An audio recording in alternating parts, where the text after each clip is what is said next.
তো ভাই প্রাইম ভিডিওতে চলে এসেছে একটা ওয়েব সিরিজ দুপাইয়া নামে। স্টারার পার্থ শ্রীবাস্তব, ভুবন আরোরা আর রেণুকা সাহা। এর ট্রেলারটা দেখেই বোঝা যাচ্ছিল যে এটা অনেকটা পঞ্চায়েতের ভাইব দিচ্ছে। এবারে শুধু ট্রেলারটা না, সিরিজটাও কি পঞ্চায়েতের মতনই ভাইব দিচ্ছে। তো কথা বলা যাক, আমি Arko, welcome to the new video.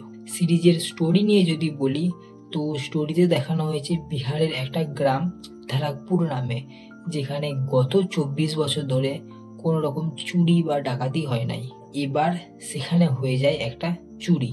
সেই চুরি আবার যে সে জিনিসের হয় নাই, চুরি হয়েছে একটা নতুন বাইকের, যে বাইকটা কেনা হয়েছিল ওই গ্রামেরই একটা মেয়ের বিয়ের জন্য। এবারে ওই বাইকটা না পেলে গ্রামের মেয়ের আর বিয়ে হবে না। আর যদি চুরি হয়েছে এই কথা পুলিশে জানতে পারে তাহলে গ্রামের যে 24 বছরের রেকর্ড ছিল সেটা ভেঙে যাবে। আর গাড়ি কে চুরি করেছিল, আদেও কি গাড়িটা শেষে পাওয়া যাবে, শেষে কি মেয়েটার বিয়ে হতে পারবে, এইসব জানতে গেলে তো ওয়েব সিরিজ দেখতে হবে। আর চোরকে খোঁজার সময় মেয়ের মা বাবা আর গ্রামের লোকেদের সামনে কি কি সমস্যা আসতে চলেছে সেটা তো সিরিজেই দেখতে পাচ্ছি আমরা।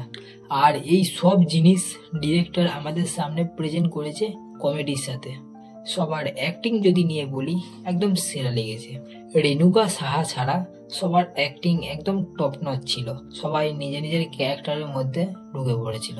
শুধু রেণুকা সাহা ছাড়া, কারণ রেণুকা সাহার যে ক্যারেক্টারটা ছিল সেটা সিরিজের মধ্যে ইম্পর্টেন্ট ছিল, কিন্তু রেণুকা সাহাকে যে বিহারি অ্যাকসেন্টটা দেওয়া হয়েছে ওটা একদম ফেক মনে হচ্ছে ভাই, বহুত বেকার লাগছিল শুনতে। বাকি পার্থ শ্রীবাস্তবও ছিল, যে এর আগে লাপাতা লেডিসের মধ্যেও ছিল। পার্থের অ্যাক্টিং একদম সেরা ভাই, পুরো স্মুথ।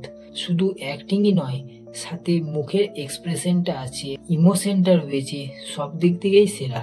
বাকি সিরিজ হচ্ছে 9টা এপিসোডের, আর প্রত্যেকটা এপিসোড মোটামুটি 40 থেকে 45 মিনিট করে। তো একসাথে যদি দেখতে যাও তো মোটামুটি 4 থেকে 4.5 ঘন্টা লেগে যাবে। তবে এতগুলো এপিসোড থাকলেও মজা কিন্তু আসবে। দু একটা সিন আছে সিরিজের মধ্যে যেগুলো না থাকলেও কোনো কিছু ইম্প্যাক্ট পড়তো না, কিন্তু ওভারঅল দিক দিয়ে ঠিক আছে। বাকি এই সিরিজের গান একদম ভালো নয়, তবুও তো একটা গানে পার্থ শ্রীবাস্তব আর ভুবন আরোরা তার ড্যান্স পারফরমেন্স দিয়ে কভার দিয়েছে, কিন্তু মোস্ট অফ দ্য গান ভালো নয়। তবে গান ভালো হতে না পারে, কিন্তু স্টোরি একদম সেরা। সিরিজের 8 নম্বর এপিসোড পর্যন্ত আমরা জানতেই পারবো না যে আসলে চোরটা কে। একদম শেষের এপিসোডে এসে আমরা জানবো যে কে চুরি করেছে আসল বাইকটা।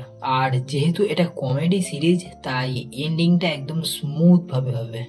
এই সিরিজটা দেখতে দেখতে পঞ্চায়েতের কথা মনে পড়ে যাবে, এটা গ্যারান্টি।